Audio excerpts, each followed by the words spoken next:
দীপা, সোনা ও চারু তিনজন একসাথে ডান্স করছে। জি বন্ধুরা, অনুরাগের ধারাবাহিকতার আগামী পর্বে আপনারা ঠিক এমনটাই দেখতে পারবেন। আমার সুন্দরী সুন্দরী আপাদেরকে বলছি, আপনারা যদি আমার চ্যানেলটিকে এখনো সাবস্ক্রাইব করে না থাকেন তাহলে আমার চ্যানেলটিকে এখনই সাবস্ক্রাইব করে দিন।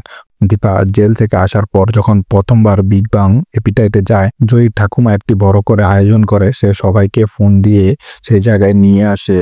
কাকাই, কাকিয়া, দীপার মা এবং দীপার বোন সবাইকে সেই জায়গায় ইনভাইট করে এবং দীপা যাদেরকে নাচ শিখিয়েছিল তাদের সবাইকেই সেই জায়গায় ইনভাইট করে জয়ীর ঠাকুমা।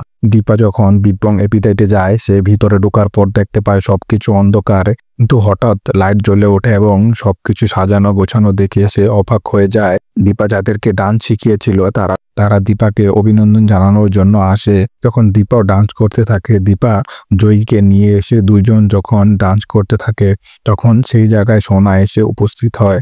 সোনা প্রথম তাদেরকে দেখে খুশি হয়ে যায়। সোনাও তার মার সাথে এসে ডান্স করতে শুরু করে। সোনা, রূপা ও দীপা তিনজন একসাথে ডান্স করছিল, যা দেখে সেখানকার সবাই যেন নিজের চোখকে বিশ্বাস করতে পারছিল না। তারা তিনজন একই সাথে ডান্স করছিল, কিন্তু হঠাৎ সোনার যেন কি হলো, সে তার মার হাত ছেড়ে দেয় এবং ডান্স করা বন্ধ করে দেয়। জি বন্ধুরা, আপনারা যদি অনুরাগের ছোঁয়া ধারাবাহিকতার সকল আপডেট সবার আগে পেতে চান তাহলে আমাদের এই চ্যানেলটিকে এখনই সাবস্ক্রাইব করে দিন এবং বেল আইকন বাটনটি অন করে দিন। ধন্যবাদ।